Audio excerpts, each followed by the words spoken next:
Eccoci qua, siamo sempre collegati anche con Nicoletta Biancardi, qui con noi in studio ci supporta Fulvio Dal Zio.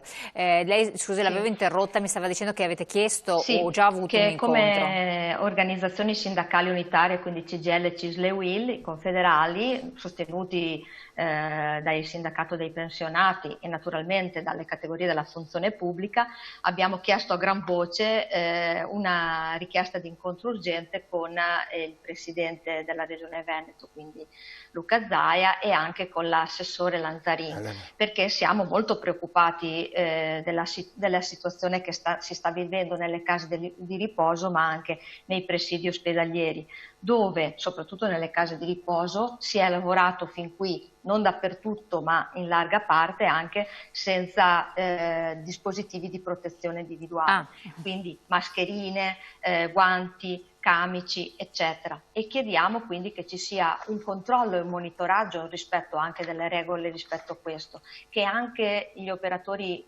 sanitari delle case di riposo, anche a queste persone, a questi lavoratori, venga fatto il tampone, quindi non solo negli ospedali ma anche nelle case di riposo, e a maggior forza lo chiediamo anche per gli ospiti presenti nelle case di riposo, perché altrimenti è un continuo contagio che passa dall'ospite all'operatore e viceversa.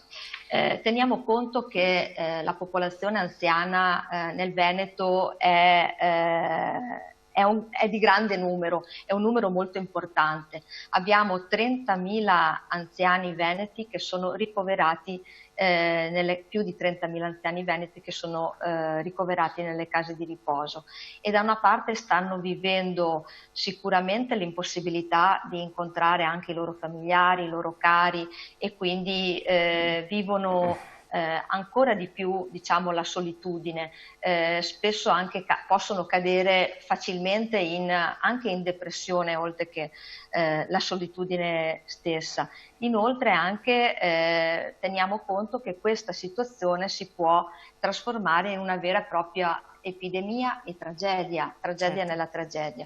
Quindi chiediamo assolutamente di essere incontrati quanto prima dalla Regione. Ieri è stato fatto anche un sollecito, pare, almeno fino a poche ore fa, pochi minuti fa, non ho avuto nessuna segnalazione, quindi pare sia ancora purtroppo inascoltato. Prima si parlava di anziani con patologie, anziani che sono colpiti dal coronavirus, che muoiono, e ecco, questo ci tengo a dirlo perché spesso si dice, si è scritto o si è detto sì, era anziano, sì, aveva patologie. Ricordiamoci che quell'anziano con quelle patologie comunque è ed era una persona. Certo, assolutamente.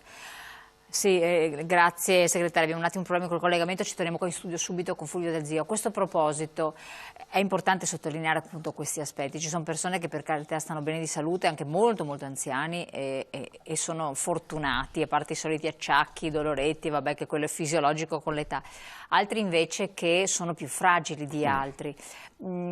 Che consigli anche pratici si sente di dare, visto che voi siete anche sempre stati vicini anche a loro sotto tanti profili? Innanzitutto di stare a casa, insomma, quello è la cosa fondamentale. Dopodiché, però di cercare di impegnarsi anche in piccole... Infatti stavo dicendo di cercare anche di non isolarsi nello stesso tempo, nei limiti ovviamente del possibile, insomma, quindi di mantenere via telefono, o se ci sono quelli più attrezzati, collegamenti remoti, ma anche per esempio, non so, leggere dei libri, scrivere il diario di queste giornate.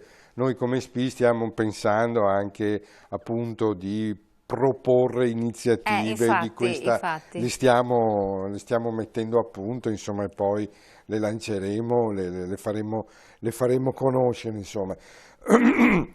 Questo vale per gli anziani, ma vale anche per tutti noi, insomma, anche per noi che stiamo a casa, insomma, quindi diventa l'occasione, oltre che per cercare di fare l'attività che dobbiamo fare, anche per leggere, approfondire determinate cose. Ecco, fondamentale è questo, insomma, non non lasciarsi portare dall'inedia, insomma, ecco questo.